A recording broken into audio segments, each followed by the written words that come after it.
새해를 맞아 첫 번째 주일이 됩니다.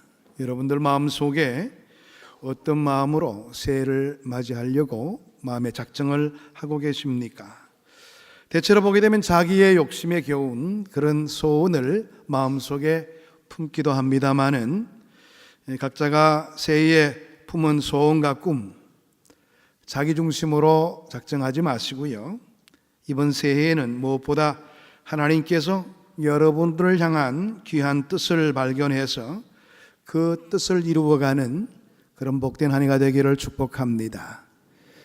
우리의 마음이 자꾸 현실에만 집중되다 보니까 너무 현실적인 꿈을 꿀 때가 많이 있어요.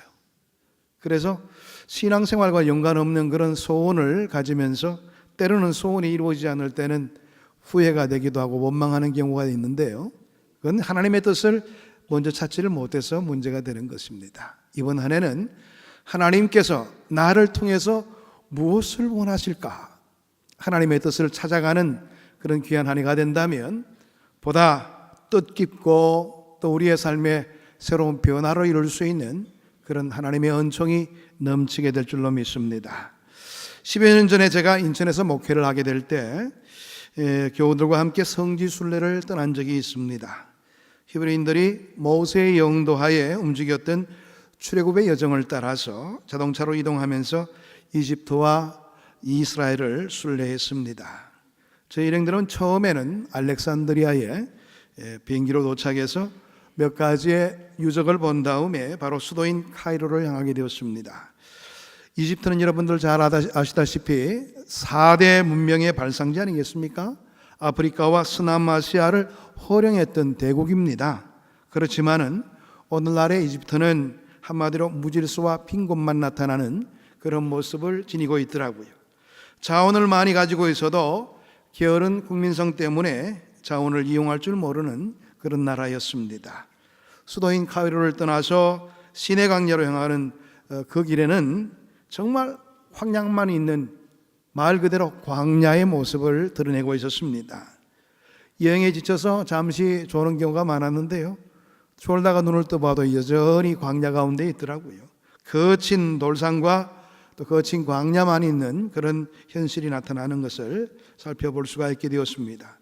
가끔 들판에 드문드문 보이는 키 작은 나무들이 있기는 하지만은 나무라기보다는 바짝 마른 건불과 같은 감목들 뿐이었고 푸른 빛을 띤 나무는 볼 기회가 거의 없었습니다. 이런 황량함은 국경이 되기까지 계속적으로 그런 모습을 보이고 있었습니다. 국경을 넘어서 이스라엘 땅에 도착하게 되었을 때 똑같은 땅과 기후와 조건이 있었지만은 이집트 땅과는 달리 군데군데 야자숲이 보이기 시작했습니다. 그야말로 오아시스 같은 느낌을 주는 풍족한 곳이 많이 있더라고요. 그 모습을 바라보면서 모두가 환호성을 질렀습니다. 차이가 확연히 나타나기 때문에 그런 것이지요. 이집트 때와는 너무나 다른 거예요. 먼저 주위가 깨끗했습니다. 그리고 그렇게 푸르름을 유지하기까지 그들 이스라엘 사람들의 노고가 얼마나 세부적인 문제까지 미치고 있는가를 충분히 확인할 수 있는 기회가 되었습니다. 여기저기 나무들 사이에 스프링클러가 물을 뿌리고 있었고 호스에 미세한 구멍을 뚫어서 물을 적당하게 공급해주는 그런 시스템을 볼 수가 있게 되었습니다. 그러고 보니 그것은 비옥한 땅이 아니었던 곳이었습니다. 아주 척박한 땅이었지만은 그들의 노력과 집요한 그 열심들이 그것을 옥토로 바꾸게 만드는 그런 역사가 있더라고요. 이스라엘은 건기와 우기가 뚜렷이 나누어지는 그런 나라입니다. 저희가 여행했던 12월은 우기였는데요. 여행 기간 내에 기온은 신선했지만은 비가 한 번도 오지 않아서 그런지 이 건조해서 입이 마르고 입이 타들어가는 그런 어려움들이 없잖아 있더라고요. 그러니 건기에는 얼마나 건조하고 열악한 기후인가를 충분히 확인해 볼 수 있는 기회가 되었습니다. 습기가 없어서 그 당시에 관절염을 앓고 있던 성도들 가운데서는 관절염이 없어지는 그런 특별한 변화도 있었습니다. 사시사철 비가 내리는 우리나라에 비해서 강수량이 턱없이 부족한 나라이기 때문에 우기가 아니면 농사를 지을 수 없는 어려움들이 있더라고요. 건기에는 인공으로 물을 뿌려야지 농사를 지을 수 있는 그 척박한 땅이 이스라엘 나라 땅이었습니다. 그런데 여행하다가 어떤 곳에 이르게 되었는데 주변 언덕은 누렇게 말라가고 있는데 저 아래쪽에는 이 뱀이 기거하는 것처럼 푸른 지역이 계속 사행천을 따라서 움직이고 있는 것을 보게 되었습니다. 그러니까 그 낮은 곳에서는 요단강을 끼고 강줄기를 따라서 강변의 나무들이 자라고 있었는데 유독 그 부분만 푸른 나무를 유지하는 숲을 이루고 있는 모습들을 바라볼 수가 있게 되었습니다. 그 광경을 바라보았을 때 시편 1편의 말씀이 저절로 마음속에 흘러나왔습니다. 오늘 우리가 교동문으로 이렇게 된 내용인데요. 시냇가에 심은 나무가 시절을 쫓아 과실을 맺으며 그 잎사귀가 마르지 아니함 같으니, 정말로 하나님께서 그 물가에 심겨둔 나무를 통해서 하나님의 역사하심이 어떻게 나타나는가를 보여주는 그런 현상들을 우리에게 이야기하고 있는 현실들을 바라볼 수가 있었습니다. 그리고 오늘 본문 8절의 말씀 보게 되면 물가에 심어진 나무가 그 뿌리를 강변에 뻗치고 더위가 올지라도 두려워 아니하며 그 잎이 청청하며 가무는 해에도 걱정이 없고 결실이 그치지 아니함 같으리라. 이 말씀이 얼마나 실감나게 느껴지는지 몰라요. 다른 식물들은 다 말라주고 가는데 물가에 심겨진 저 나무들은 저렇게 푸른 빛을 띠고 있구나. 참 복도 많은 나무이다. 그런 생각을 가지게 되었지요. 비가 오지 않아도 살 수 있는 나무, 갈릴리 호수에서 힘들게 물을 끌어다가 스프링클러로 뿌려주지 않아도 뿌리를 강변에 힘차게 뻗치고 잘 자라나는 나무들을 보면서 느낀 점들이 굉장히 많았습니다. 시편 기자와 에레미야 선지자도 바로 이것을 바라보면서 생명의 근원이신 하나님께 뿌리를 내려서 풍성한 복을 누리는 사람들의 표상도 바로 이러한 모습이 아닌가, 그렇게 생각을 했던 것 같습니다. 오늘 본문의 말씀은 아니지만 에레미야 17장 13절의 말씀을 보게 되면 이어지는 말씀에서 하나님을 생수의 근원이라 이렇게 묘사하고 있습니다. 그래서 하나님을 떠난 사람은 물을 떠난 나무와 같다, 이런 식으로 이야기를 하고 있는데요. 하나님을 떠난 그 모든 인생들은 척박한 땅에 거하다 보니 결국 괴멸될 수밖에 없는 그런 현실들이 있더라는 겁니다. 그러나 하나님을 의뢰하는 사람은 물가에 심겨진 나무와 같다는 것이지요. 나무에게 물은 생명입니다. 모든 생명체에게 물은 생명을 공급하는 원천이 되는 것이지요.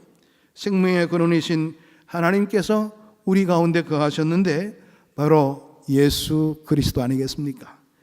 주님께서도 자기 자신에 대해서 이야기할 때 요한복음 7장 37절과 38절을 보게 되면 자기 자신을 가리켜서 이와 같이 말씀을 하고 계십니다. 누구든지 목마르거든 내게로 와서 마시라. 나를 믿는 자는 성경의 이름과 같이 그 배에서 생수의 강이 흘러나리라. 주님이 바로 생수의 근원이 되어 주시고 우리의 삶에 진정한 생명을 공급해 주시는 분이라는 것을 이야기해 주고 있는 것입니다. 아들을 세상에 보내심으로 눈에 보이는 하나님, 사람의 형체를 입으신 하나님을 의뢰하고 그 말씀을 따르는 사람은 누구나 하나님의 자녀가 되고 영원한 하나님 나라의 시민이 된다는 것을 성경은 일러주고 있는 것입니다. 하나님은 우리에게 이와 같은 새 언약을 허락해 주신 것입니다. 우리는 이 언약 위에 뿌리를 내리고 살고 있는 새로운 이스라엘 거민이죠. 우리가 바로 영적인 이스라엘 사람이란 말이에요. 사도 바울도 이러한 내용의 말씀을 비유로 해서 설명을 하고 있는데요. 골로새서 2장 6절과 7절의 말씀을 보게 되면 그러므로 너희가 그리스도 예수를 주로 받았으니 그 안에서 행하되 그 안에 뿌리를 박으며 세움을 받아 교훈을 받은 대로 믿음에 굳게 서서 감사함을 넘치게 하라. 우리 성도의 삶을 그리스도께 뿌리를 박는 삶으로, 다시 말해서 생수의 근원에 뿌리를 두는 삶으로 그렇게 묘사를 하고 있는 겁니다. 그렇게 살게 되면 그 안에서 참으로 감사함의 열매가 넘치게 되는 그런 인생이 허락되어 줄 수 있다는 것을 이야기합니다. 여러분, 예수 그리스도 안에 삶의 뿌리를 박으며 믿음에 든든히 서서 감사가 넘치는 삶을 누리는 우리 모두가 되기를 축복합니다.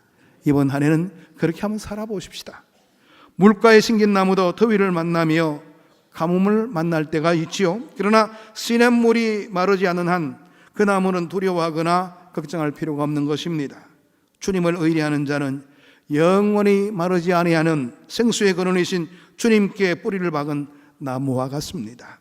더위와 가뭄이라는 삶의 역경이 닥쳐와도 그 잎사귀가 청청하고 철을 따라 감사의 열매, 소망의 열매를 맺어가는 그런 풍성함을 누리게 되는 것입니다. 올해가 바로 우리 모두에게 이와 같은 한 해가 되기를 축복합니다. 2018년도에는 우리 교회가 열매 맺는 삶에 초점을 맞추고 여호와를 의뢰하라, 오늘 이 설교의 제목 여호와를 의뢰하라고 우리 표를 정했습니다. 지난 한 해 우리의 표가 무엇이었습니까? 무엇이었죠? 1년 내내 걸려 있었는데도 다 모르시죠? 그리스도에게까지 잘할지라. 에베소서 4장 15절에서 16절의 말씀으로 우리가 성숙에 대한 부분들을 지향하며 한 해 동안 생활하자, 그렇게 뜻을 정했습니다. 이제는 그 성숙의 열매를 확인해야 될 중요한 시기를 맞이하고 있습니다. 올바른 성숙에는 반드시 열매가 나타나기 마련입니다. 그 열매는 여호와를 의뢰함으로써 이루어지게 될 것입니다. 원래는 진정으로 여호와를 의뢰해서 우리 개인의 삶과 가정과 교회 그리고 사회에 이르기까지 성숙한 믿음의 결실이 나타나는 한 해가 되기를 축원합니다. 우리 교회의 비전을 한마디로 표현하면 뭐라고 이야기합니까? 오늘 우리 신장로님께서도 기도 중에서 이야기하셨는데요, 우리 교회의 비전이 뭡니까? 성령이 역사하시는 건강한 교회가 우리 교회의 비전입니다. 우리 교회 홈페이지에 들어가게 되면 제일 먼저 뜨는 문구가 바로 이 문구입니다. 여러분, 정말 저는 우리 왕십리교회가 말씀대로 순종을 해서 성령이 역사하시는 그런 건강한 교회로 우뚝 서게 되기를 바랍니다. 수많은 교회들 가운데서 정말 하나님의 귀한 뜻을 받들고 하나님 중심으로 하나님의 역사하심을 증거하며 나가는 교회의 본연의 인물들을 잊지를 않고 그 일들을 감당하는 교회로서의 역할을 감당하는 것, 이게 바로 우리가 감당해야 될 교회의 참된 모습이 아니겠습니까?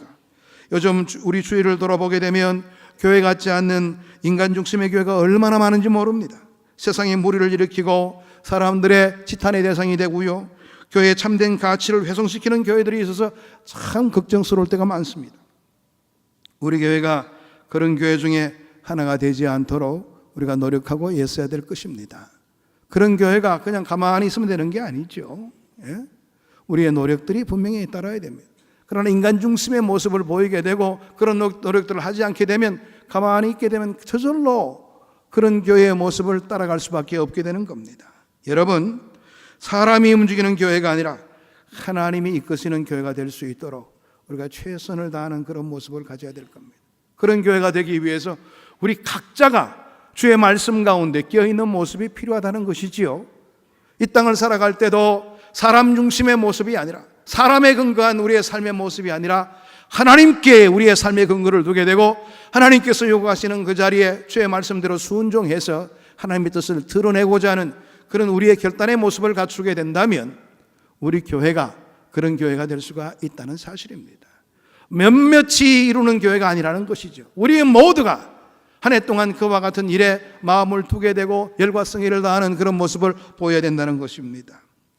2018년도에는 개인의 삶에 풍성한 하나님의 능력과 은혜를 체험할 수 있도록 프로그램들을 준비하고 있습니다. 여러분들의 적극적인 참여가 필요한 것이지요. 그런데 많은 분들은 그렇게 이야기합니다. 그 프로그램들 열심히 있는 사람들만 하면 되지 뭐. 안 그렇습니다. 여러분들은 왜 우리 교회에 나오시는 겁니까? 우리 교회의 전체적인 흐름에 같이 동참하기 위해서 나오는 것 아니겠어요? 그렇다면 여러분들이 교회에서 진행되는 모든 프로그램에 참여하셔야 될 의무가 있는 거예요. 그래야지 우리 교회가 목표로 두고 있는 그 모든 그 목표점에 이룰 수 있는 그런 변화의 과정이 있게 되는 것입니다. 여러분들 적극적으로 참여해 주시길 바랍니다. 교회 활동에 적극적으로 참여하다 보면 나도 모르는 사이에 많이 성장되어 있는 나의 모습을 확인해 볼 수가 있어요. 아, 그렇구나. 신앙생활이란 이렇게 하는 것이구나. 많은 분들은요, 교회 생활 자체를 부담스러워 여기고 있는 분들이 계셔요. 아이고, 너무 많이 하려도 문제야. 어려운 일들만 생기죠. 어려운 일들 생기기 때문에 기도하는 것 아니겠어요? 말씀을 보는 것 아니겠어요? 여러분, 교회 생활은 우리의 믿음의 삶의 장입니다. 모판과 같은 것입니다. 교회 생활을 통해서 우리가 사회생활로 우리가 믿음을 확장시켜 나가는 그런 외연의 역사가 나타날 수가 있는 것이지요. 그러니까 교회는 서로 이해의 차원이 있기 때문에 좀 실수하더라도 괜찮아요. 그런데 사회생활에서는 실수하게 되면 바로 주님께 욕이 되게 되는 것이죠. 주님의 이름에 먹칠하는 경우가 얼마나 많은지 몰라요. 교회 생활을 우선시하지 못한 그런 삶의 결과가 그런 모습으로 나타나게 된다는 사실을 유념하시기를 바랍니다. 그래서 이런 변화를 이루기 위한 3가지 시행 목표를 정했는데요. 한번 따라 하십시다. 성령 충만한 삶, 승리하는 공동체, 열매 맺는 교회. 이 한 해 동안 이 3가지의 사항을 가지고 우리 교회가 주님을 의리하는 그러한 교회로 우뚝 서게 되기를 바랍니다. 이 성령 충만한 삶은요, 성도 개개인이 구원받은 성도로서 바른 영성을 기반으로 해서 풍성한 은혜의 삶에 이르도록 하는데 목적을 두고 있는 겁니다. 내가 하나님의 은혜 가운데서 바로 서야지 내 가정이 살 수가 있는 것이지요. 우리 교회가 바른 교회, 건강한 교회의 모습을 이룰 수가 있게 되는 겁니다. 내 직장이 변화의 과정들이 있게 되는 것입니다. 이 사회가 살아나는 놀라운 역사가 나타나게 될 것입니다. 이 나라가 바로 되는 놀라운 하나님의 손길이 우리의 삶을 통해서 나타날 수가 있게 되는 것이지요. 우리 개개인의 삶에 성령 충만, 말씀에 껴있는 삶이 얼마나 소중한지를 몰라요. 우리는 성령 충만하면은 뭐 특별한 능력을 행하고 그렇게 생각하는데, 말씀에 순종하는 삶, 그러므로 우리의 삶의 변화를 이루는 그런 삶이 성령 충만한 삶입니다. 그러니까 말씀에 끼어있는 것이 얼마나 소중한 일인지 몰라요. 이번 한 해 성령 충만한 삶에 이룰 수 있도록 말씀에 더욱더 접근해 나갈 수 있는 그런 삶이 준비되기를 바랍니다. 승리하는 공동체는요, 성도들 간의 바른 유대관계를 통해서 악의 세력에 굴하지 않는 그런 힘 있는 공동체의 모습을 지향하며 살자는 거예요. 사탄이 제일 싫어하는 것이 무엇인지 아십니까? 교회 안에서 교우들이 하나 되는 것 제일 싫어합니다. 될 수 있는 대로 이 교회가 분열되고 상처가 나고 많은 사람들의 손가락질 받고 이런 것을 원하는 존재가 바로 사탄이지요.